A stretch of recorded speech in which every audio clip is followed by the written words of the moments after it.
আমরা সবাই জানি রমজান আমাদেরকে কয়েকটি জিনিস শেখায়। এখানে গুরুত্বপূর্ণ ওলামা এবং মাশায়েখগণ আছেন, ওনারা এই জিনিসটা আরো ভালোভাবে বলতে পারবেন। আমি যতটুকু আমার অবস্থান থেকে আমি দেখেছি যে রমজান আমাদেরকে কোথায় শিখায় সংযম হতে, রমজান আমাদেরকে শিখায় কিভাবে ধৈর্যশীল হতে, রমজান আমাদেরকে শিখায় কিভাবে আমরা মানবিক দৃষ্টিকোণ দিয়ে মানুষের পাশে দাঁড়াতে পারি। শুধু বোধহয় মানুষই নয়, আল্লাহ সৃষ্টি, প্রতিটি সৃষ্টির পাশে যাতে আমরা, যেহেতু আল্লাহ আমাদেরকে মানুষ সৃষ্টির সেরা জীব হিসাবে সৃষ্টি করেছেন, আমাদের দায়িত্ব নিশ্চয়ই প্রকৃতির যা কিছু আছে, যা যা আল্লাহর সৃষ্টি, সবই আল্লাহর সৃষ্টি, আমাদের আশেপাশে যা আমরা দেখি, যা আমরা যতটুকু জানি, সেই সৃষ্টিকে যতটুকু সম্ভব সৃষ্টির পাশে দাঁড়ানো, সেটিকে রক্ষা করা বা সেটিকে সহযোগিতা করা, সেটিকে যত্ন নেওয়া। সোজা কথা, রক্ষা আল্লাহ করবেন আল্লাহ সৃষ্টিকে, সেটিকে যত্ন নেওয়া, এটি আমাদের রমজান আমাদেরকে শেখায়। এখানে উপস্থিত সম্মানিত ওলামা মাশায়েখগণ আছেন। একজন মুসলমান হিসাবে আমার কাছে একটি প্রশ্ন বারে বারেই ঘুরপাক খেয়েছে। আমরা দেখেছি খ্রিস্টান সম্প্রদায় সারা বিশ্বে তাদের বড়দিন একই দিনে পালন করে।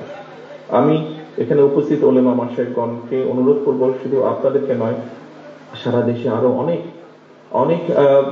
জ্ঞানী ওলামা মাশায়েখগণ আছেন।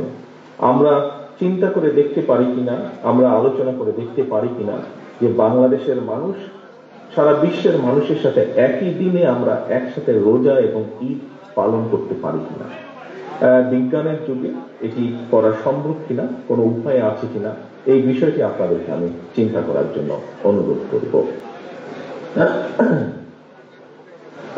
আমরা আলোচনা শুরু করার আগেই একটি আয়াত শুনছিলাম কোরআনে, এবং সেই আয়াতের মূল বৈশিষ্ট্য হচ্ছে যে আমরা মানুষকে, আমাদের আশেপাশে যত আমাদের সহকর্মী, পরিবার, আত্মীয় স্বজন, বন্ধু বান্ধব যারাই আছেন, তাদেরকে সৎ কাজের জন্য উৎসাহ দেওয়া এবং অসৎ কাজে নিরুৎসাহিত করা। প্রিয় উপস্থিতিবৃন্দ, আমার মনে হয় এটি আমরা যদি করতে সক্ষম হই, যতটুকুই যতটুকু অবস্থান থেকে যতটুকু আমরা করতে সক্ষম হই না কেন, তাহলে আমরা আমাদের যে প্রত্যাশিত সমাজ, আমাদের যে প্রত্যাশিত দেশ, এরকম একটি সমাজ এবং দেশ ধীরে ধীরে পর্যায়ক্রমিকভাবে গড়ে তুলতে সক্ষম হব।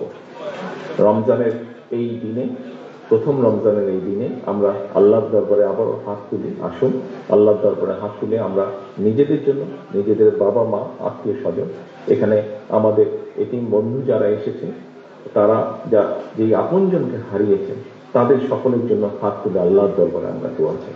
আল্লাহর দরবারে আমরা দোয়া চাই আমাদের এই যে প্রিয় মাতৃভূমি, যেটি আমাদের প্রথম এবং যেটি আমাদের শেষ ঠিকানা, সেই মাতৃভূমিকে যেন আল্লাহ একটি রহমত দেন, যে রহমতের কারণে আমরা প্রতিটা মানুষ, এই দেশের প্রতিটা মানুষ যাতে শান্তিতে আমরা থাকতে পারি, সেই রহমত যাতে আল্লাহ দেন, তার জন্য আমরা আল্লাহর দরবারে হাত তুলে দোয়া চাই।